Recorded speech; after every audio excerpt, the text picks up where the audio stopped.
완벽하지는 않아도 이 정도만 알아둬도 사는데 참 재밌겠다. 그렇게 도움이 될 만한 인문학 지식을 나누고 또 오늘 배워서 바로 써먹을 수 있는 생활 밀착 인문학 인간적으로 본격적으로 한번 시작하도록 하겠습니다. 자, 오늘의 스페셜 메이트를 모셔야 될 텐데요. 안녕하세요. 안녕하세요. 오, 지원아. 야. 직접 보니까 좀 비인간적인 느낌도 있는데. 이쪽만 조명이 좀 센 줄 알았어. 자, 우리 인간적으로에 온 하지원 씨 인사해 주시죠. 네, 안녕하세요. 하지원입니다. 사실 이 자리는 다 너무 박사님, 정말 작가님, 그렇죠. 또 과학자님 이렇게 되게 전문가 분들이잖아요. 이분들과 얘기한다는 게 너무 신나긴 한데 막 너무 긴장되는 거예요. 아니, 전혀. 네. 이분들 얘기 쭉 듣고 네. 쭉쭉쭉쭉 내 거로 만들어서 다른 데 가서 막 써먹어. 그 재미가 얼마나 쏠쏠한데. 다른 데 가서 써먹을 생각만 하면은 아주 그냥 되게 신나는 시간이 될 거예요. 아니, 근데 개인적으로 뭐 다 초면이에요? 저는 다모 페인 출신입니다. 아프나? 감사합니다. 다모 페인. 그리고 발리에서 생긴 네. 제가 미국에 있었어요. 네. 그 방송사 거길 들어가서 보고 막 카페도 만들고 또 내다가 또 내다가 와. 이수정 정말 팬이에요. 네, 저도 직접 뵙는 건 처음인데요. 제가 2000년도에 대학교 들어왔는데 대학교 딱 들어가니까 거기 동감이라는 영화가 나온 거예요. 거기 남자 주인공 배우 유지태 선생님이었는데 친구들끼리 막 이렇게 막 서로 막 기마늘파, 하지원파. 보고 있냐? 내가 하지원파라 그랬지. 최고라 그랬지 내가. 정말 특히 2000년 그때 진짜 제일 멋있는 어떤 젊은이 어떤 상징, 광고 무슨 뭐 음료수 광고, 뭐 소주 광고 이런 막 계속 나오시고 정말 만나뵙게 굉장히 돼서 디테일하게 오, 진짜. 아니, 그러니까 너무 좋아했던 지원아. 오늘 지원이가 나온다고 하니까 이렇게 다 뭔가를 그래도 찾아보고 열심히 공부하고 이렇게 오셨단 말이야. 근데 왜 지원이는 공부를 안 해? 왜냐면 아까 나한테 저보다 어려요? 그래갖고 제가 2000년도에 대학교 들어왔는데 그러니까 그래서 이 같은 저의 또래는 정말 이 같은 또래의 깜짝 아니, 딱 봐도 어려 보이잖아. 그렇긴 한데요. 공부해. 야, 근데 우리 지난번에 너튜브에서 이렇게 만나서 거기서 인연이 돼가지고 또 우리 호철 씨 결혼식 주례도 이렇게 봐주었어요. 내년에 결혼하거든.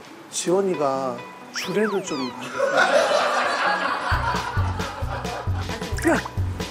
시간 되면. 오늘의 주례 선생님 하지원 선생님을 큰 박수로 맞이해 주시기 바랍니다. 서로에게 짠하게 바라보는 단 한 사람, 짠한 내 편이 되어주라는 말씀을 드리고 싶습니다. 짧지만 진정성 있게 해줘서 너무 좋았었는데. 근데 일단은 하겠다고는 했지만 그 두 분의 결혼식이 굉장히 큰 의미가 있고 그래서 되게 열심히 준비했어요. 네, 어떤 이야기를 할까. 거의 무슨 주례사의 정석 같은 느낌이 들었습니다. 왜냐하면 재치도 있잖아요. 이 사람들을 이렇게 즐겁게 만들고 제가 제일 가장 감탄했던 것은 이제 이게 인연이 짠한형으로 됐었던 것인데 그걸 키워드로 잡아서 서로에게 짠한 내 편이 되라라는 말씀을 하셨는데 제가 예전에 이제 그 주례사를 보면서 굉장히 감탄했었던 게 김훈 씨 책을 보면 어디 가서 이렇게 주례사를 할 때 부부는 서로 연민으로 산다는 얘기를 하신다는 거예요. 정말 그런 것 같거든요. 부부는 연민으로. 근데 그 연민을 우리말로 바꾸면 순우리말로 바꾸면 짠하다는 거잖아요. 그렇지. 그런 면에서 김훈 선생님급의 주례사구나 이렇게 생각했습니다. 이야, 김훈 작가님 급의. 야, 잘 나오셨죠?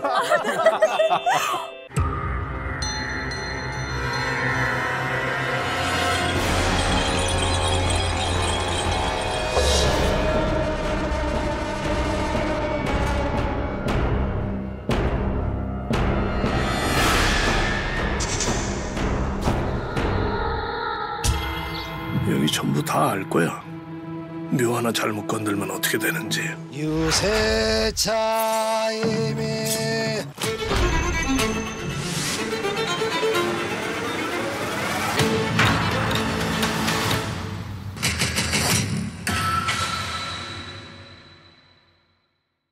자, 요즘 이 방송 나갈 시점에는 뭐 어떨지 모르지만 아직도 파묘라는 영화가 계속 흥행 기록을 세우고 있죠. 근데 이게 이제 우리나라 무속 신앙과 이렇게 뭔가 결합됐기 때문에 사람들이 더 좋아하는 건가요? 아니 뭐 어떻게 생각해요? 무속 신앙을 이렇게 화면으로 볼거리로 좋게 보여줬다라는 것도 저는 파묘의 인기 요인이 충분히 될 수 있었다라고 생각하는데요. 그 이제 굿이라는 게 어떤 그런 무속적인 그런 뭐 귀신을 섬기고 이런 걸 떠나서 춤추고 뭐 말도 하고 막 그러니까 재밌다라는 거죠. 우리나라 무형문화재 9호로 지정되어 있는 게 충청남도 부여에서 내려오는 은산별신제라는 굿인데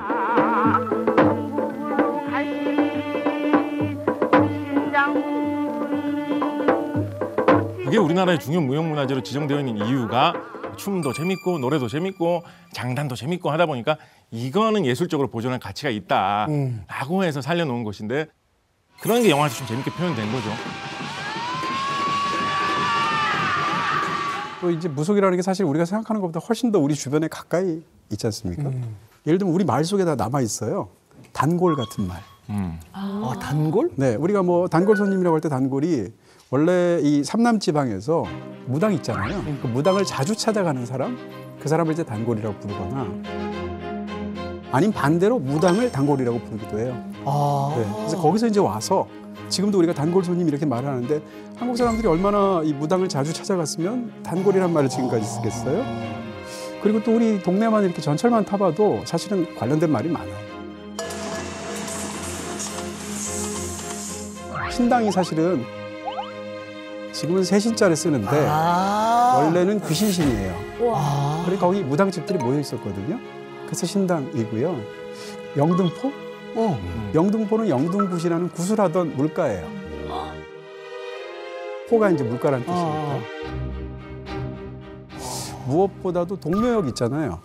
네. 동묘할 때 그 묘가 이제 우리는 이제 묘지할 때 묘자랑 같다고 생각하는데 사당 묘자거든요. 한자가 달라요. 그럼 누구의 사당이냐 그러면 관우 사당.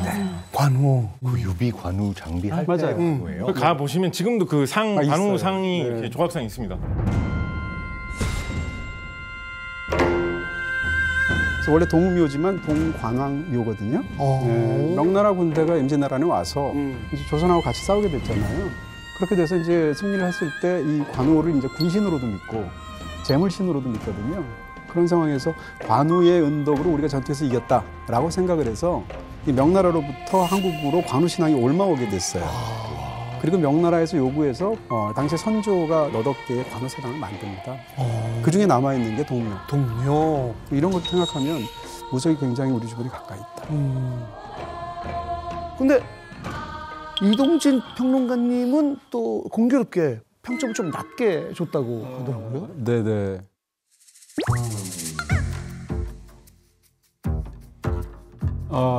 네네. 예, 저희는 이제 영화 프로그램이 아니니까. 네. 네. 개인적으로는 약간 이제 아쉬운 면도 있었는데요. 근데 제가 찾아보니까 1000만 명 넘은 영화 중에 공포 영화로 분류할 수 있는 영화가 부산행밖에 없어요. 그런 걸 따지면 이제 오컬트 영화로도 1위라고 하지만 공포 영화로도 사실상 첫 번째, 두 번째 사례거든요. 근데 공포 영화라는 건 제가 볼 때 지옥을 보려는 게 공포 영화인데 그 지옥을 보려는 사람의 어떤 컴컴하고 이렇게 축축한 그런 욕망이 1000만 명을 모았다는 건 쉬운 일이 아니잖아요. 근데 그 영화 다 보고 나면 공포 영화로서 마무리가 굉장히 깔끔하고요. 미진함이 없고 스토리는 다 해결되고. 그런데 평을 왜 이렇게 짜게 주셨죠? 제 20분간 말할 수 있습니다. 오늘은 이제 다른 프로그램이라서. 네. 근데 파묘 거기 뭐 여러 가지 인상적인 장면들이 뭐 나오는데 김고은 배우가 또 MG 무당으로 나오고 최민식 배우가 풍수사로 이렇게 나오기도 하고.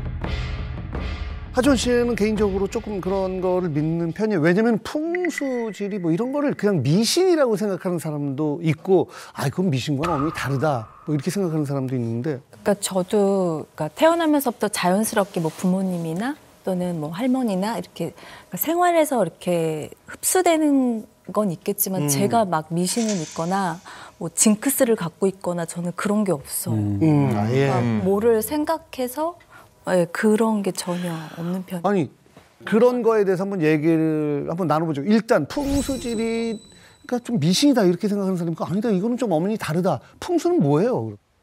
풍수, 바람과 물이라는 뜻이죠. 바람풍자에 물수자를 쓰니까 어떤 땅 모양이나 무슨 뭐 물이 흘러가는 모양 이런 걸 보고 그 위치 중에서 어느 위치에 사람이 살면 그 사람이 잘 살게 되느냐, 혹은 어느 위치에 무덤을 사용하면 그 사람의 후손이 잘 살게 되느냐, 뭐 이런 걸 따지는 것이 이제 풍수지리라고 하는 것인데요. 근데 이제 이게 조선 시대 내지는 뭐 고려 시대 이쯤 되면 이게 어떤 식으로 좀 변해가냐면 하늘에 있는 별들은 굉장히 아름답고 완벽한 거니까 하늘에 있는 별과 같은 모양이 땅에도 내려와 있으면 그게 가장 완벽한 모습 아닌가. 조선왕조실록의 1352년 음력 3월 3일 기록을 보면 당시에 우리나라에서 풍수지리로 굉장히 이름 높았던 문맹검이라는 사람이 하늘의 최고의 중심은 북극성인데 북극성과 비슷한 그 모양이 지금 경복궁에 있다. 그래서 조선은 진짜 궁궐 자리를 잘 잡았다. 이 자리를 잘 지켜라 뭐 이런 얘기를 해줬다라는 이런 이야기도 있거든요. 대만의 학자들이 작년에 1980년대부터 지금까지 풍수와 관련된 모든 논문들을 모아서 메타 분석한 논문이 있더라고요.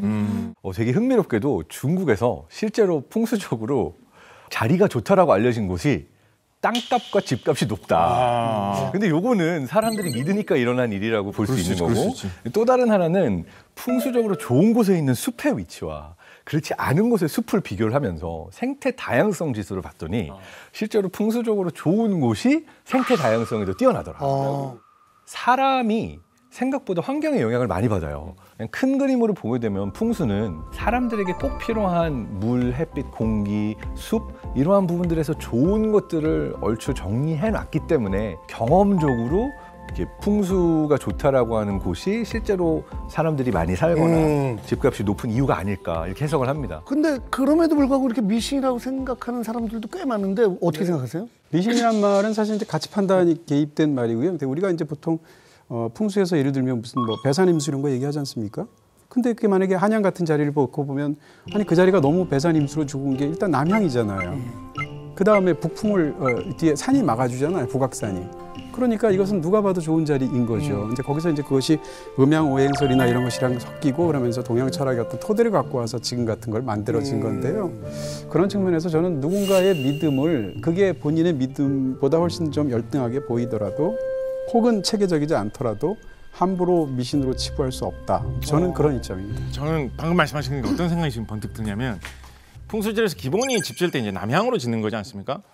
우리나라 같은 경우는 이제 해가 동쪽에서 떠서 남쪽으로 조금 갔다가 서쪽으로 지거든요. 그래서 남향으로 집을 지어야지 추울 때 겨울에 햇빛을 많이 받아서 따뜻할 수 있으니까 남향으로 지으면 좋죠. 그런데 호주 같은 남반구에 있는 나라에서는 해가 동쪽에서 떠서 북쪽으로 갔다가 서쪽으로 지거든요. 우리나라에 옛날에 호주로 이민 가신 분들 중에 아니 집이 남향인 집을 좀 찾아야 되는데 아니 남향인 집이 왜 이렇게 없어? 라고 하다가 남향인 집 겨우 찾으면 남향 집이 되게 싸게 나왔네? 그러면서 거기에 입주하셨다가 햇빛이 안 들어가서 해보신 분은 많거든요. 북향으로 가야 돼요. 경험적으로 남향 집을 지으면 좋다라는 거는 우리나라, 중국 이런 북반구 지역에서 사실이었지만 과학적으로 생각했을 때 남반구로 가면 또 틀리게 될 수 있는 거예요. 그렇지.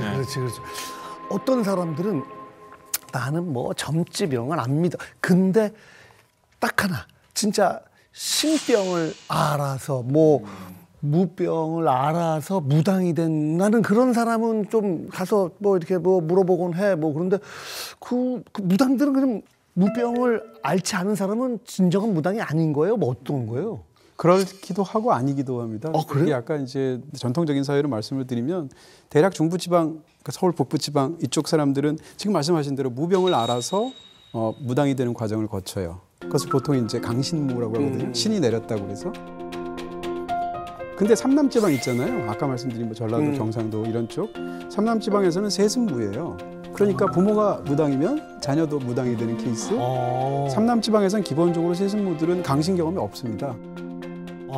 그리고 영역도 따로 없어요. 뭐 그렇기 때문에 어떻게 생각하면 강신 경험이 있고 신병을 알아야 무당이 될 수 있다라는 건 한 반만 맞는 얘기인 거죠.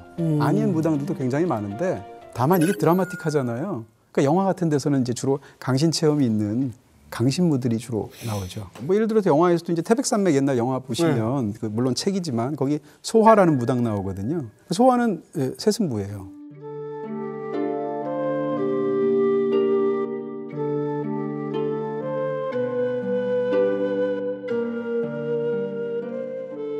근데 우리가 알고 있는 이번에 파묘라든지 뭐 그런 이럴 경우에는 이제 강신무 이런 식으로 차이가 있는데 요즘은 바뀌어서 어떻게 생각하면 강신무는 약간 전국구 같은 거고요. 세승무는 약간 지역구 같은 거예요. 그러면은 진짜 개인적으로 궁금한 건데 숯불에 손을 넣거나 막 칼을 입에 물거나 막 작두 타고 이런 거는 어떤 기운이 왔기 때문에 할 수 있는 거 아니면 진짜로 끝까지 참는 거예요? 나는 좀 말이 안 된다고. 일 악물고 무당이니까. 네. 또 많은 그 무속에 관한 오해 중에 하나가 무당들은 다 작두 탄다고 생각하는데 그렇지 않거든요. 아, 그래요? 예, 무당은 이제 몸주라고 그래서 몸주가 뭔가 하면 이제 몸의 주인으로 모시는 신이에요. 그러니까 근데 그 신이 작두 장군이나 작두 대감이나 이렇게 부르는 그 신을 몸주로 모신 무당만 작두를 탈 수 있어요.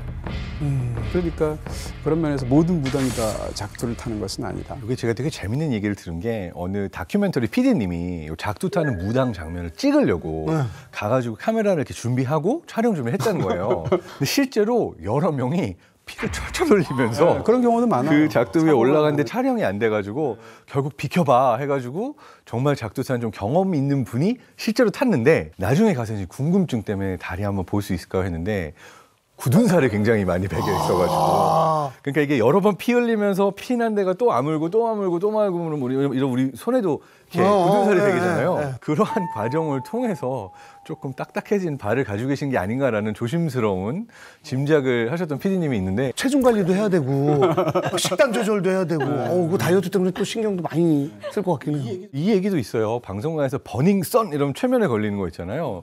최면에 걸리는 거 있잖아요. 버닝선이 아니라 레드선. 버닝선이 아니라 레드선. 버닝선이 아니라 레드선. 뭘 생각하시는 거예요? 오늘 첫 회인데. 오늘 첫 회인데. 바로 폐지될 뻔했잖아요. 죄송합니다. 제 생각에 앞에 말씀하신 거 다 편집되고 이것만 나가요. 그 장면 어딘지 알겠다. 네. 그래서 다시 가겠습니다. 아니요, 뭘 다시 가. 그냥 하세요. 다른 프로그램 몰라도 이 프로그램은 그냥. 네. 물 한 번 마시고. 그 실제로 최면도 굉장히 유명해서 이렇게 레드선 이러면 최면에 걸렸다는 그 이야기가 짤로도 많이 돌잖아요. 거기에 주인공으로 나오셨던 배우님을 우연히 한 방송에서 백스테이지에서 뵀어요. 그날 스케줄이 엄청 많아가지고 레드선 이러면 최면에 걸려야 되는데 걸릴 때까지 기다릴 새가 없었대요. 그래서 최면 걸린 연기를 하고 넘어가고 다음 방송 스케줄을 시작하는. 그러니까 실제로 최면도 법의학에서 사용하는 제대로 된 최면이 있기는 하지만 이제 방송에 보여지는 영화에 보여지는 많은 최면의 경우에는 그런 방식으로 최면에 걸릴 수 없는 상황도 많았다. 아니 우리 하준 씨가 약간 이상한 뭐 경험을 좀 한 적이 있다는데 그건 뭐 어떤 경험 얘기하는 거예요? 제가 우연히 한 7, 8년 전인데 이렇게 친구들이랑 그때 술 안 취했을 때예요. 정말 맑은 정신에. 이렇게 막 바베큐를 막 시작하고 있었어요. 근데 갑자기 하늘의 달처럼 뭐가 이렇게 탁 떴는데 직감적으로 저는 저라는 걸 알았어요. 저라는 걸 알았어요. 네? 다리요? 미래의 나인 거예요. 이렇게 형상이 떴는데 머리는 커트머리고 한 50대에서 60대가 다 돼가는 전데 그런 얘기를 하고 있더라고요. 아, 저 때 너무 좋았어. 이런. 지금 이 장면을 보고? 네. 그래서 내가 탁 봤어요. 그랬더니 샥 사라지더라고요. 그러니까 그녀는 내가 못 볼 줄 알았는데 내가 알아차려서 놀란 약간 그런. 바로 언니한테 얘기했어요. 저 언니한테. 언니 봤어? 그랬더니 언니 못 봤다는 거예요. 나 지금 미래의 나를 봤어 이랬거든요. 언니가 뭐래? 아유, 너 술 취했어. 빨리 다 가자. 술 안 마셨는데도. 야, 고기 먹고 취한 사람 처음 아, 그리고 나서 얼마 뒤에 제가 일본에 일이 있어서 갔는데 또 그녀가 또 나타나는 거예요. 저는 그래서 정말 이 세계 다른 차원의 세상이 존재하는가? 약간 그런 느낌을 받아가지고 아까 그게 너무 신기했어요. 말씀드린 것처럼 절대 허언증이 있거나 허세가 있거나 아니면 어떤 관심을 끌고 싶어서 뭐 주도권을 잡기 위해서 이런 게 아니에요. 진짜. 저는 별로 신기하진 않아요. 왜냐하면 실제로 우리가 본다라고 하는 것은 뇌 안에서 일어난 일이잖아요. 근데 눈의 빛이 실제로 도달해서 시신경을 통해서 시각 중추까지 신호가 전달될 수도 있지만 전혀 신호가 오지 않고도 뭔가를 보는 게 가능해요. 예를 들어서 우리가 잠을 잘 때 꿈을 꾼다라는 게 눈은 감고 있지만 눈앞에 보이고 이야기도 하고 그렇죠, 있잖아요. 그렇죠. 그럼 그 순간 뇌의 시각 중추에는 실제로 우리가 무언가를 봤을 때 활성화되는 그 영역들이 열심히 일을 하고 있는 거예요. 하지원 선생님 살짝 졸았다. 졸지 않았어도 그 약간 생각해 볼 수 있는 거는 그 고기 굽고 있을 때 연기가 많이 나요. 아, 눈에 들어갔다. 연기가 많이 났으면 이 산소 부족으로 이 연기. 동심 파괴, 동심. 나쁜 사람이야, 나쁜 사람. 사실 이게 일상 속에서 우리가 백일몽이라고 그래서 깨어 있지만 무언가 이렇게 마음이 어딘가 거닐다가 무언가를 보기도 하고 소리를 듣기도 하고 사실 저도 과학자지만 그런 경험들이 종종 있어요.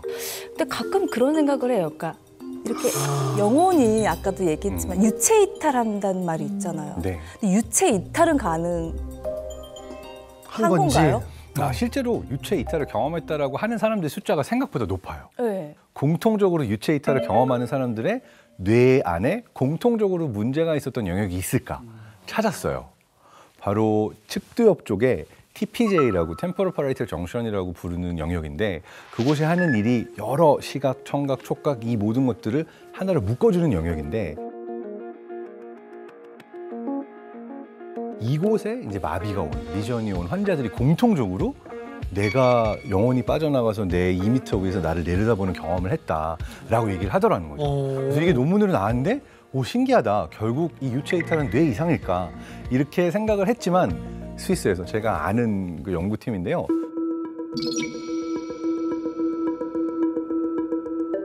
가상현실을 사용해서 아웃 오브 바디 일루전이라는 걸 만들어냈어요. 이게 뭐냐면 내가 헤드셋을 딱 쓰고 내 앞에 아바타가 있어요.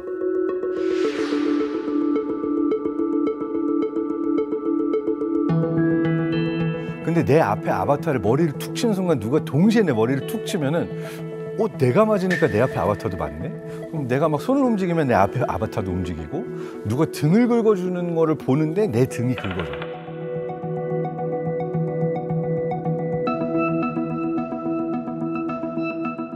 그러면은 뇌가 잠깐 동안 착각을 일으켜서 내가 내 몸 앞에 있는 저 아바타 안에 들어가 있다라고 생각을 하게 돼요.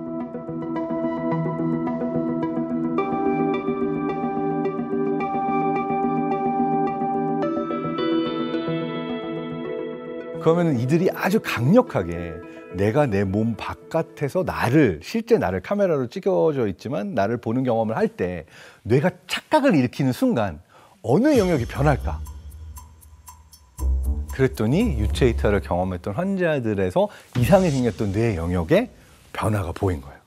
이로써 환자 대상으로도 일반인 대상으로도 유체 이탈을 경험하게끔 만드는 데도 성공을 했기 때문에 이거는 결국 특정 뇌 영역에서 일어나는 일종의 오류고 그걸 우리가 경험하는 것은 유체 이탈로 경험하게 되는 거구나라고 해서 이 케이스는 과학적으로 설명이 가능한 케이스로 종결이 되었습니다. 간단하게 해볼 수 있는 실험이 한 가지가 있습니다. 여러분 눈을 다 감으시고요. 일단 감아보세요. 눈을 다 감으시고 학교 다닐 때 무슨 체력 검사나 이런 거 하면서 오래 달리기 같은 거 해보신 적 있으시죠? 오래 달리기 할 때 그 기억을 한번 다 떠올려 보십시오. 최대한 생생하게, 최대한 자세하게 떠올려 보십시오. 우리 하지원 배우님 뭐 어떤 장면이 떠올랐죠? 오래 달리기 하고 마지막에 그 운동장에 팍 이렇게 누웠던 기억. 누운 장면이 떠오르셨어요, 그죠? 근데 내가 봤던 장면은 그 장면이 아니에요. 무슨 말인지 아시겠어요? 내가 달리기를 하고 있으면 나는 내 앞이 계속 보이잖아. 누울 때도 내가 흙바닥이 보이고 하늘이 보이고 요게 보이지. 네. 내가 눕는 모습은 누가 촬영해가지고 나중에 야 너 이렇게 자빠졌다 보여주지 않는 이상 볼 수가 없어.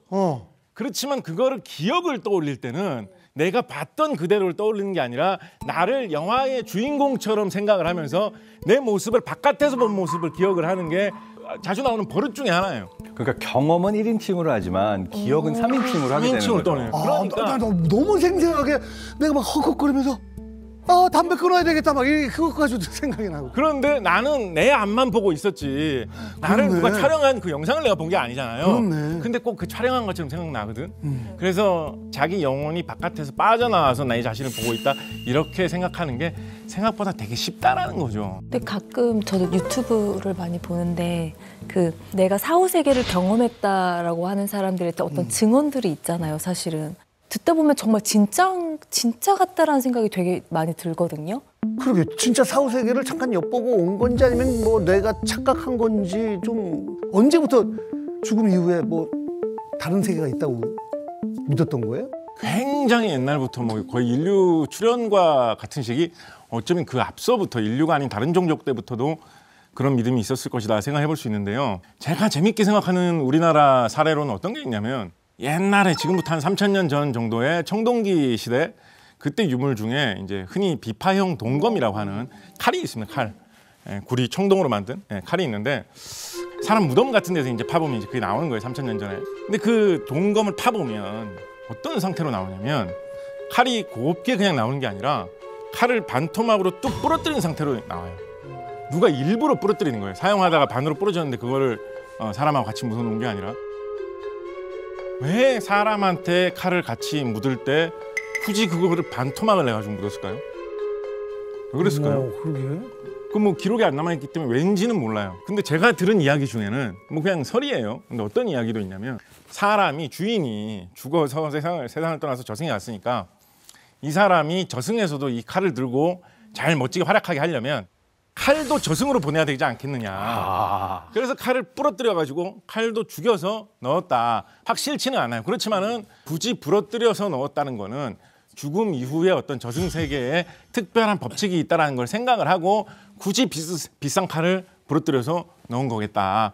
좋기 3,000년 전에 문명이 시작되던 청동기 시대에도 이 저승, 사후세계에 대한 믿음은 상당히 굳건하게 있었겠구나 뭐 짐작해 볼 수 있죠. 사후세계를 믿었다는 것 자체가 사실은 살아있는 사람에게 집이 필요한 것처럼 죽은 사람에게도 집이 필요하다라는 믿음. 그 죽은 사람의 집이 무덤이라는 거고요.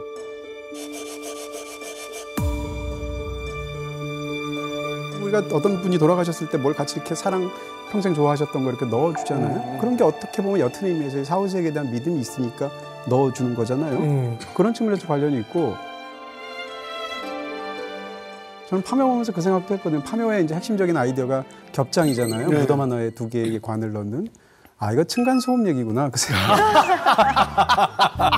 층간소음 때문에 정말 큰일 나는 영화이고 생각한 적도 있거든요. 근데 사후세계를 보면은 약간 보는 시각이 영화를 통해서도 되게 다르게 나타나잖아요. 우리 같은 경우 뭐 신과 함께라든지 이런 데 보면은 여태까지 인생에서 우리가 했던 일들을 전부 다 평가를 받으러 가는 걸로 보이는데 저는 제가 정말 좋아하는 영화 중에 하나 코코거든요. 너무 노래도 너무 좋고 너무 아름답고 울면서 봐요. 이게 이제 멕시코의 망자의 날이라고 있어요. 이게 뭐 10월 말에서 한 3일 정도를 망자의 날이라고 그때 이제 문이 열리면서 죽은 자와 산자가 함께 만날 수 있는 그들이 내려올 수 있는 경계가 이제 열린다라고 해서 뭐 우리나라랑 비슷한 것 같아요. 뭐 제사상처럼 이렇게 딱 차려놓고 거기서 뭐 사진도 갖다 놓고 뭐 빵도 갖다 놓고. Remember me, though I have to say goodbye.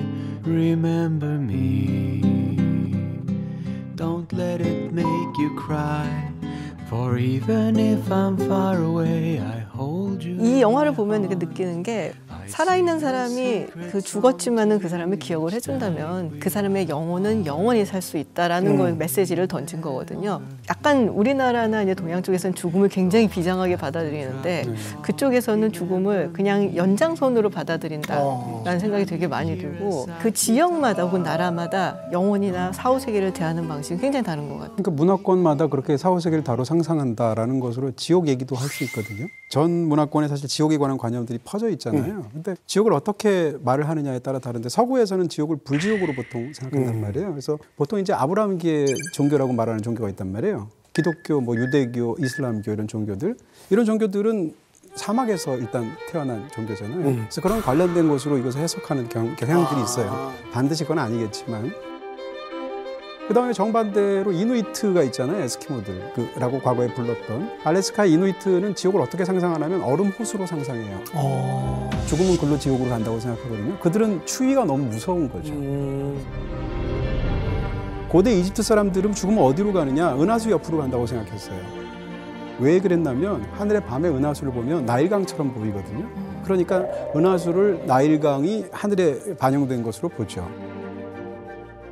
평론가님 말씀하신 거 듣고 떠오른 게 우리나라에서는 조선시대 같은데 불교에서 들어와가지고 죽어서 죄 지으면 어떻게 된다. 뭐가 되게 유행했는지 아십니까? 뭐예요? 영화 중에 타짜에 보면 정말 화투 잘 치는 사람 별명 뭔지 혹시 아십니까? 아귀. 아귀가 뭔지 아세요? 아귀? 죽어서 배고픈 귀신이 되는 게 아귀. 그래서 아귀가 되는 거를 사람들이 되게 무서운 걸로 받아들여요. 그러니까 각자 생각하는 그 지옥이 다 따로 있는 거네, 그죠? 그리고 홍석천 입장에서는 나중에 갔는데 다 여자밖에 없어. 와, 얼마나 무서워. 그렇게 다 다른 거예요, 그죠? 종엽님은 지옥이 술이 없는. 그러니까 다 다른 거네, 사람은. 저 너무 궁금한 게 저는 누군가 우연히 그러니까 점성술 같은 걸 보는데 생일 태어난 거 있잖아요. 그걸로 이렇게 푸시더라고요. 그런 거는 조금 이렇게 또 솔깃해서 들어본 적은 있어요. 근데 그런 게 진짜 들어보니 뭐라고 하던가요? 바람이래요, 저보고. 아주 강한 바람. 태풍처럼. 태풍. 토네이도. 네. 야, 그분도 뭐 구체적인 건 말씀 안 하시고 그냥 뭉뚱그려서 당신은 바람입니다. 진짜 그래서 이 태어난 거가 정말 그러니까 미래를 예측하거나 뭐 미래를 봐준다거나 뭐 그런 그게 정말 맞는 건지도. 근데 이런 일이 역사적으로 굉장히 사실 많아요. 엘리자베스 1세도 즉위할 때 점성술사한테 물어봐서 자기 즉위 날짜를 잡아요. 여기까지는 우리가 이해할 수 있는데 교황들도 그랬거든요. 한두 명이 아니에요. 꽤 많은 교황들이 자기가 즉위 날짜를 잡을 때 점성술사랑 해서 날을 받아서 해요. 근데 이게 예를 들어도 성경에도 점성술로 보이는 부분이 있거든요. 뭐 예수님이 아기 예수가 저기 어디 태어나셨어. 동방박사 세 사람이 보러 가는데 어떻게 보러 가냐면 하늘에 별 보고 가잖아요.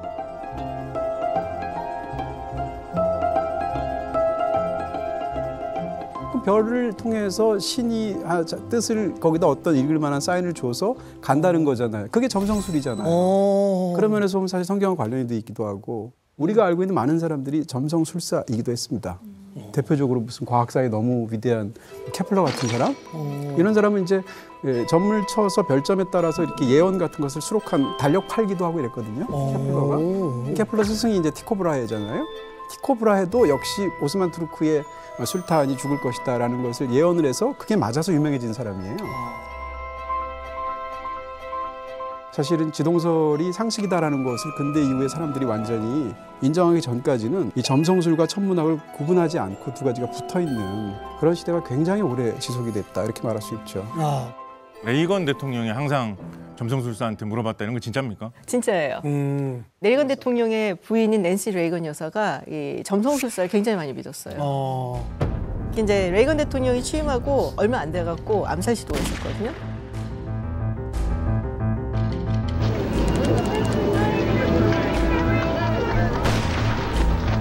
Now is a tape of yesterday afternoon's shooting outside the Washington Hilton Hotel.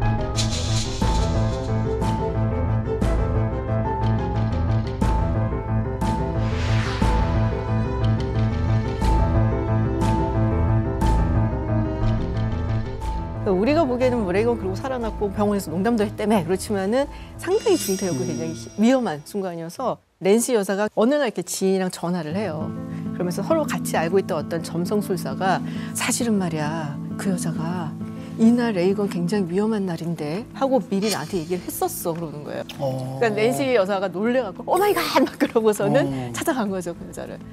그래서 그 점성술사가 이름이 존 퀴글인데 이 사람의 얘기를 들어갖고 아 이날은 안 좋은 날이에요. 그날 뭐 스케줄 잡으면 안 되고 이 새로운 정치가 예를 들어 소련에 고르바초프라는 사람이 올라왔는데 어떨까 케미가 맞을까 궁합 최고야 짱이야 막 이러고 진짜로 뭐 조약에 사인을 할까 말까 하는 게 좋은데 요 날 요 시에 해요 뭐 이런 거 가르쳐주고 한 달에 한 1,000만 원 정도씩을 받았더라고요 보니까 그걸 해주면서 그리고 레이건 이제 퇴임한 다음에는 책 내고 베스트셀러 내서 돈을 항상 벌고 네.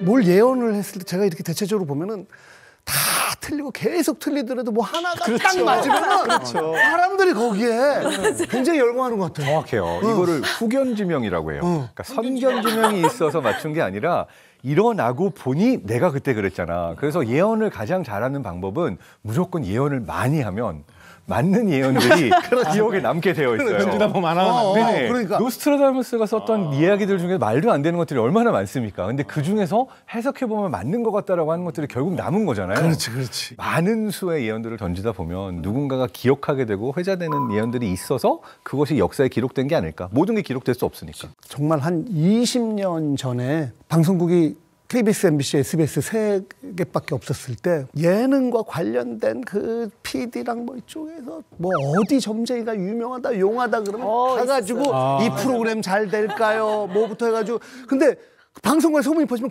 그쪽으로 다 가는 거야. 그러니까 그 사람은 지금 이번에 개편할 때 뭐 어떤 프로그램이 이 MBC에서 생기고 또 어떤 프로그램 KBS에서 생기고 이걸 혼자 다 알고 있어요. 편성국장, 3사 편성국장. 그러니까 이 점재가 뭘 얘기해주고 좀 있으면 저쪽에서 뭐가 생길 거 그러면 나중에 보면 진짜 생긴 거. 막 미친 거야. 그 점쟁이를 어떻게 알았지? 이쪽에는 또 저쪽 정보 흘리고 그래가지고 한때 그 사람이 너무 유명해서 나중에 알고 보니까 모든 방송국 그 제작 관련 뭐 부장, 국장들이 다 거길 갔던 거죠.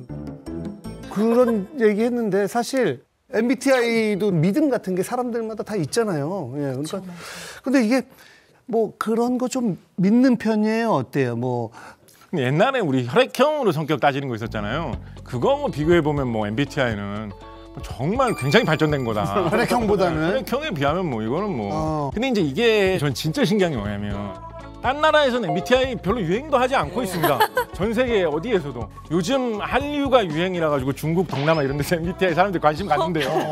우리나라가 이거 기폭제가 돼가지고 누가 도대체 이걸 다시 부활시킨 걸까요? 우리나라. 제가 볼 때는 우리나라가 예전부터 분류하는 걸 좋아하긴 했다고 생각이 돼요. 예를 들어서 사상의학이 있잖아요. 태양인, 태음인, 소양인, 소음인. 우리는 이러한 분류를 많이 신뢰하는 어떤 문화적 전통에서 살아왔다라고 생각이 되는 우리 어머니 띠 많이 따셔요. 띠. 알띠면 어떻다 뭐 이런 거. 그리고 저는 MBTI가 딱 소통의 도구로서 너무 좋았다라고 생각합니다. 그러니까 사람들한테 MBTI 뭐예요? 여기서는 아이구나 이러면 대략적으로 내 캐릭터를 설명하기도 좋고 이해받기도 좋아서 저는 소통 도구로서의 역할이 컸다고 생각해요. 저는 MBTI 굉장히 재밌는 화제거리라고 생각하는 정도. 근데 저는 MBTI가 동어 반복인 것 같거든요. 테스트를 할 때 거기 자기에 대해서 물어보는 뭐 90몇 가지의 문항이 있으면 거기에 대해서 자기가 답변을 하잖아요. 그럼 내가 나에 대해서 어떤 설명을 했는데 그 설명한 걸 가지고 당신은 이런 겁니다라고 다시 말을 하니까 결국은 이것은 논리적으로 보면 동어 반복이에요. 예를 들어서 물음 중에 어떤 사람 당신은 짜장면을 좋아하십니까? 오케이. 당신은 라면을 좋아하십니까? 오케이. 나중에 진단을 해주는 당신은 면을 좋아하는 사람입니다. 그러면 오 맞아 나는 면을 좋아하는 사람이었어 이렇게 되는 거예요. 어떻게 알았지 내 면 좋아하는. 그런데 그러니까 무릎을 치면서 진짜 딱이네 딱 이렇게 하게 되는 거거든요. 그러니까 약간 이상화된 자기라고 자기가 서술한 결과에 따라 말을 해주니까.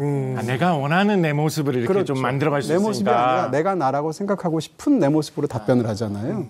그런 측면에서 MBTI가 사람들에게 굉장히 인기가 있는 게 아닌가. 근데 저는 그 우리나라 사람들이 유난히 이렇게 구분 짓는 걸 좋아하는 것 같고 어떤 카테고리를 만드는 걸 좋아하는 것 같다고 얘기하셨는데 혈액형이든 미신이든 MBTI든 이런 모든 것들이 사실 한국 사회가 현대 걸어온 길을 보면 굉장히 불안했어요. 사회적으로, 경제적으로, 정치적으로 늘 불안하고 항상 경쟁을 해야 되고 모든 사람들한테 이렇게 압박이 있는 그런 사회였거든요.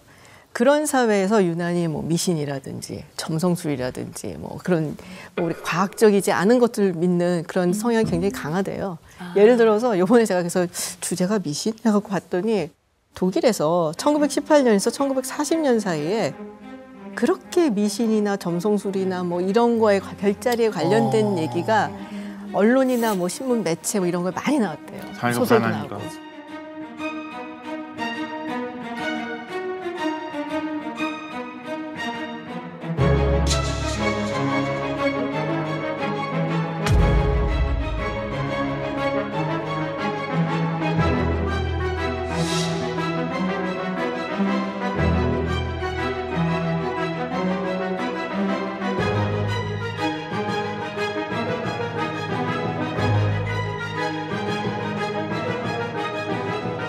한국 사회가 굉장히 힘들게 바득바득 살아왔다. 근데 그런 것의 하나의 일환이 아닐까? 뭐 이런 생각이 들어요. 비슷한 이야기인데 의외로 사회 지도층이나 뭐 회사의 회장님, 높은 분들 중에서도 미신을 믿는 경우가 꽤 많이 맞는 것도 좀 비슷하게 설명할 수도 있는 게 내가 만약에 무슨 뭐 만두 빚어서 많은 장사를 한다, 파는 장사를 한다라고 하면 잘 만들수록 잘 팔린다. 이 인과관계가 명확해가지고 내가 잘 빚기 위해서 노력을 하면 되는 거거든요. 근데 회사 회장님, 내 회사 밑에 직원이 한 2만 명 있고 진출했는 사업 20가지가 있다. 그중에 어디가 어떻게 잘못돼서 뭐가 큰 사고가 부딪혀가지고 우리 회사 갑자기 어려워질지 이거 알 수가 없는 거예요. 이렇게 하면 조금이라도 나쁜 일을 막을 수도 있지 않을까 이런 거에 자꾸 혹할 수 있는 거죠. 정치인도 마찬가지로 나라에 갑자기 나쁜 일이 생기는 거 이거 뭐 어디까지 자기가 잘해서 막을 수가 있겠어요. 그러니까 자꾸 미신에 빠질 수 있는 그런 것이 있는 것이고 영화 같은 경우에도 연예인 같은 경우에도 비슷한 일이 생길 수 있는 게 영화가 잘 되고 안 되는 거 이거 진짜 알기 어렵거든요. 아까 파묘 우리 이동림 평론가님께서도 약간은 좀 이렇게 평가를 하셨는데 흥행하고 천만 영화가 되거든요. 이거 진짜 알기 어려운 거거든요. 이런 거. 맞아. 이런 상황에서는 생각지도 못한 거에서 뭐 희한한 이슈가 터져가지고 야 그 영화를 보면 안 된다더라 라고 해서 영화가 막 안 되는 경우도 있거든요. 그런 게 있다 보면 사람들이 어떻게 고사라도 지내볼까 이런 생각들을 자꾸 하게 되는 것이고요. 그렇네요. 뭔가 그냥 그런 것 같아요. 고사를 지냄으로 인해서 뭔가 이렇게 그러니까 안도감 뭔가 고사를 지냄으로써 약간 그런 느낌인 거. 그러니까 그걸 지낸다고 해서 잘 될 것 같지는 않은데 안 지내면은 뭔가 예. 안 좋은 일이 생길 것 같은. 뭔가 그런 게 있는 것 같아요. 예. 아니 말 나온 김에 그 유난히 좀 미신을 좋아했던 뭐 정치인 누가 있을까요? 정치인들 많죠. 예. 뭐 트루먼 대통령 같은 경우 이렇게 말발굽을 걸어놨다 그러더라고요. 그게 뭐 이제 악귀로부터 보호해준다 뭐 이런 게 있었는지. 그 루스벨트 대통령 같은 경우는 위험 있고 품위 있고 이런 사람인데 13을 그렇게 싫어했대요, 숫자. 아, 숫자. 네, 근데 뭐 숫자 13을 싫어하는 거는 뭐 서양인들 중에 많은데 좀 심하게 많이 싫어했다 그러더라고요. 그래서 무슨 일을 하거나 뭐 어디를 출장을 가거나 이럴 때 13일에는 절대로 안 했대요. 그래서 만약에 정말로 13일에 꼭 출발을 해야 되는 일정이다 그러면은 12일 밤 11시에 떠난. 네, 그 정도로 믿었는데 재밌는 거는 루스벨트 대통령이 사망한 날이 1945년 4월 12일이에요. 12일 날 떠나셨구나.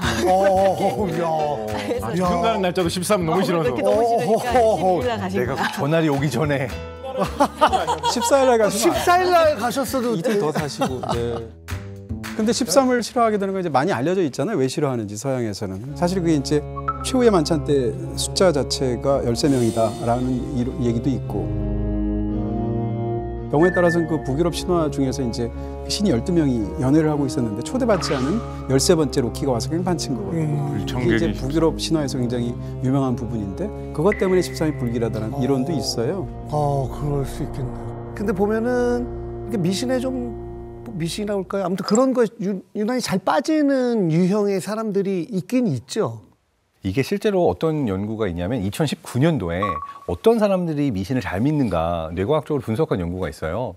그랬더니 사물 안에 숨은 연관성을 잘 찾는 사람들 중에서 미신에 빠지는 사람들의 비율이 높았어요. 그러니까 어떤 거냐면 굉장히 복잡하게 많은 종류의 큐를 어딘가 숨겨놓고 내가 알아차렸는데 이 방송이 잘 되려면 뭐 이런 걸 해야 돼라는 형태로 어떤 숨은 연관성을 잘 찾는 사람들이 한번 미신과 관련된 어떤 경험을 하거나 뭘 읽으면 이걸 더 많이 신봉하게 됩니다. 그런 거죠. 사실은 우리가 과학적이라고 하는 것은 하나 인과관계가 있는 거잖아요. 맞아요. 원인이 있고 결과가 있고 A가 한 것이 B라는 것을 만들어낸다. 뭐 원인이 된다라는 게 있는데 일상생활에서 한 두어 가지 일들이 반복적으로 일어나면은 사실상 연관성은 없는데 거기서 둘이 뭔가가 있어 하고 믿는 사람들 이런 사람들이 이제 미신에 잘 빠진다라는 거죠. 사실 그렇죠. 미신이라는 것이 그런 거니까. 그게 과학적으로 진화에 도움이 됐다는 거예요. 그러니까 인간의 생존에 결정적으로 미신을 믿는 경향이 인간을 생존시켰다 이런 과학적인 견해가 있는데 마이클 셔머라는 작가 있어요.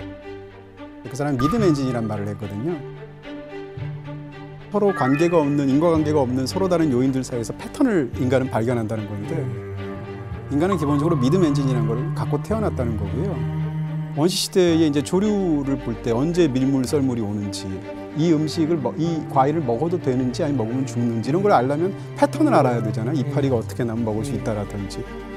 그러니까 기본적으로 인간은 믿음 엔진이라는 걸 갖고 사실은 경우에 따라서는 그것이 미신일지라도 믿는 것이 생존에 도움이 되고 진화에 도움이 되었다라는 얘기거든요. 근데 아까 말씀하신 것 중에 이제 어떤 분들이 이런 미신이 많은가 할 때 미국에서 미신이 제일 많은 사람들이 보통 어부라고 하더라고요. 왜냐하면 그 리스트가 보면 미국 모든 직업 중에 가장 위험한 직업 1위가 어부예요. 뭐 죽거나 뭐 다치거나. 그렇죠. 어부들은 이제 굉장히 미신이 많거든요. 예를 들면 컵을 걸어 놓을 때 이 컵이 이 안쪽이 보이지 않게 걸어 놔야 된다든지 금요일 날 뭐 출항하면 안 돼요.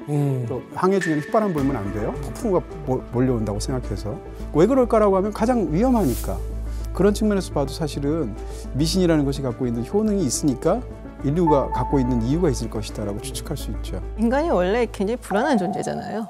앞을 바라보지 못하니까 내가 모든 걸 다 쏟아부어서 했음에도 불구하고 타이밍이 하나가 안 맞으면 안 될 수도 있고 그런 항상 불안감을 갖고 있으니까 이번이 나에게 맞는 타이밍일까 아닐까 누군가가 얘기를 해주고 그리고 이걸 이렇게 지키면은 그래도 모든 것을 정말로 완벽하게 다 하고 자연도 나를 도와준다. 미신에 좀 기대를 해보는 거죠. 그거는 뭐 아무리 과학이 발달해도 사실은 계속될 수밖에 없죠. 근데 사람들이 뭐 재미 때문에 그런가요? 아니면은 징크스도 그렇고 약간의 미신 그런 것들을 계속 만들어내는 이유는 뭘까요? 미신을 믿게 되면 통제감이 생긴단 말이에요. 그러니까 이렇게 말할 수 있는 것 같은데 어떤 경우에는 사람에 따라서는 나쁜 믿음이 없는 믿음보다 나은 거예요. 믿음이 있다는 것 자체 때문에 내가 뭔가를 할 수 있다라는 생각이 있고 그다음에 지금 내가 앞에 벌어지는 일이 무슨 일인지 모르겠는데 미신을 믿으면 왜 그러는지 알잖아요. 내가 세차했으니까 비가 오는 거잖아요. 그렇게 생각하면 이해가 되잖아요. 그러니까 의미를 제공하고 어떻게 보면 존재의 기반을 제공하는 거예요. 근데 이제 미신에서 시작해서 과학으로 가는 이유도 있는 것 같아요.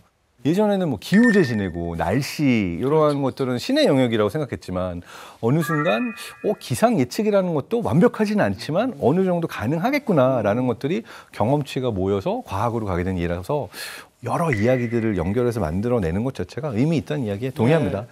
손잡이를 이렇게 바깥으로 놓는 건 어떤 징크스 아니에요? 저에 대한 적의 표시가 아닐까요? 마음의 표시. 감사합니다. 애정의 표시입니다. 사실 우리가 파묘의 무속신앙부터 뭐 징크스, 미신 뭐 이런저런 이야기를 많이 다뤘는데 오늘 뭐 진짜 또 최고의 과학자분들도 계시는데 궁금한 거 있으면 좀 편안하게 제가 보니까 그냥 미신 뭐 이런 건 아닌 것 같고요. 저는 어릴 때 제가 막 걸어 다니면서부터 이제 자기 전에 늘 별을 봤거든요. 별을 본 순간 정말 우주로 너무 가보고 싶은 거예요. 저 곳으로. 소원을 빌어도 항상 하늘 별을 보면서 소원을 빌었어요. 제가 이루고 싶은 거를. 그리고 이제 초등학교 때는 되게 엉뚱해서 교실에 꽉 찬 학생들이랑 같이 있는 게 너무 답답한 거예요. 그러면 교실에서 혼자 이렇게 우주로 가요. 눈을 이렇게 해서 힘을 딱 줘요. 이렇게 응 하면 갑자기 우주 밖으로 내가 쑥 나가요. 근데 정말 전 우주로 간 것 같아요. 그럼 우주에 나와서 이렇게 떠 있으면서 지구를 이렇게 바라봐요. 그래서 혼자 막 놀다가 10분 지나면 다시 또 쑥 가고 그러면서 제가 그냥 저는 뭐 어떤 그게 아니고 그냥 태어나면서부터 그냥 우주 덕후였던 것 같아요. 약간 예술가 스타일이시네요.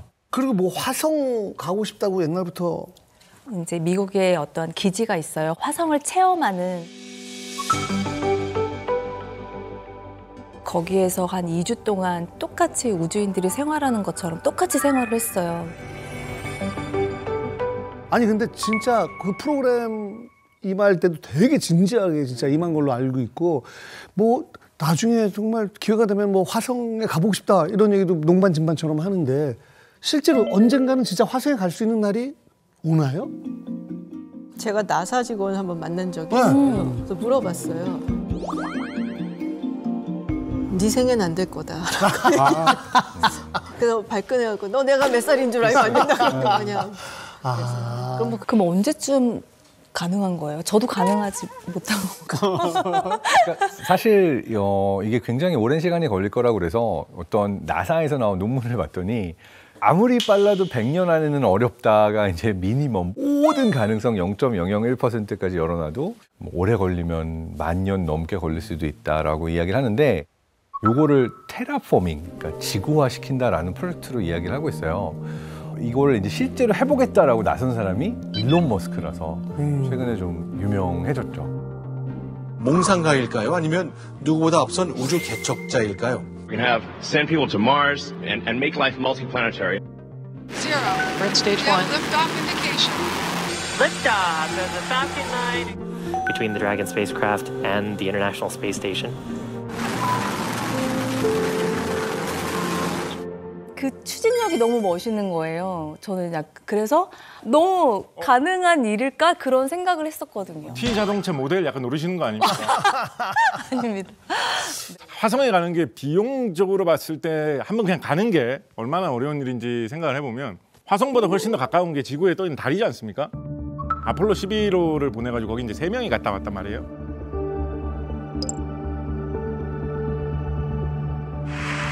It's one small step for man, one giant leap for mankind. 어마어마한 돈을 써서 달까지 3일 갔다 왔는데 달까지 거리가 30만 킬로미터 정도인데 지구에서 화성까지 거리는 가까울 때 한 5천만 킬로미터 이 정도 보거든요. 그러니까 달까지 거리의 한 100배 이상인 거죠. 훨씬 더 많은 어떤 비용과 시간이 필요할 텐데 지금 뭐 저희 거리로 말씀해 주셨는데 3년 걸린다거든요. 기간이 너무 오래 걸리잖아요. 인류 역사상 현재까지 가장 오래 이 우주 비행사가 우주에 체류했던 기간이 400일 정도예요. 그러니까 1년 조금 넘는 기간을 인류가 나갔다 온 게 최장 기간인데 편도만으로 그 기록을 한 2배, 3배를 넘게 되는 거잖아요. 근데 아폴로 11호 때 보면 아폴로 11호가 이 지름이 3m예요. 그 안에 성인 남자 3명이 있거든요. 제대로 움직이지도 못하고 그런데 3사람이 앉아가지고 움직이지도 못하고 소리가 어마어마하게 또 시끄러운데 MRI 같은 데 들어가도 끔찍하잖아요. 그 잠깐 몇 분 하는데. 네, 근데 거기서 퉁퉁퉁하는 소리. 그렇죠. 거기를 가서 이제 그런 비행기, 그런 우주선을 타고 거길 버텨서 3년을 화성을 간다? 저는 중간에 죽을 것 같거든요. 근데 생각해보면 그럴수록에 하지원 선생님이 가셔야 되지 않을까요? 하지원 선생님 간다라고 하면 따라갈 사람도 좀 있지 않겠습니까? 그럼 더 좋아. 3년 동안 뭐 더 좁아지죠. 더 좁아지죠. 어때? 뭐가 더 좋아? 조금 더 좋아. 물론 기술이 발전하고 있으니까 언젠가는 따라잡겠죠. 옛날에 우리 기술이 부족할 때 컴퓨터가 뭐 안 좋았고 생각해보면 지금 훨씬 좋으니까 언젠가는 따라잡을 텐데 그거를 현실로 이루어지는 걸 보려면 장수하신다. 건강 관리를 잘 하셔가지고 장수하시면 아니 정말로 한 뭐 100세 뭐 이렇게 돼가지고 갈 수도 있는 거니까. 전 거기서 죽어도 괜찮아요. 네. 근데 원래 그런 데 가서 정말 정착을 한다고 생각을 한다면 가족이 가야 돼요. 옛날에 사실 저는 이 화성에 간다 뭐 이런 거를 옛날에 유럽 사람들이 미국 대륙을 발견을 하고 요 생각이랑 조금 비유를 많이 해보는데 당시 유럽에서 온 사람들은 굉장히 다양했어요. 그리고 다른 지역에서 정착을 했고 예를 들면은 영국 왕실에서 보낸 사람들은 버지니아 쪽에 이렇게 정착을 하거든요. 근데 이쪽에서는 탐험을 하라라고 보내니까 막 젊고 건장한 남자들을 보낸 거예요. 나중에 봤더니 이쪽 버지니아주 쪽에 있던 사람들은 거의 다 뭐 죽던지 풍토병으로.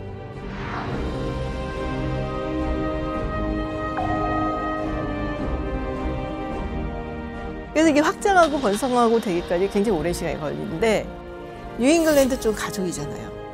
저쪽은 이제 청교도 하나님의 나라를 세워야지 온 사람이니까 주로 가족들이 몰려가고 다 온 거예요.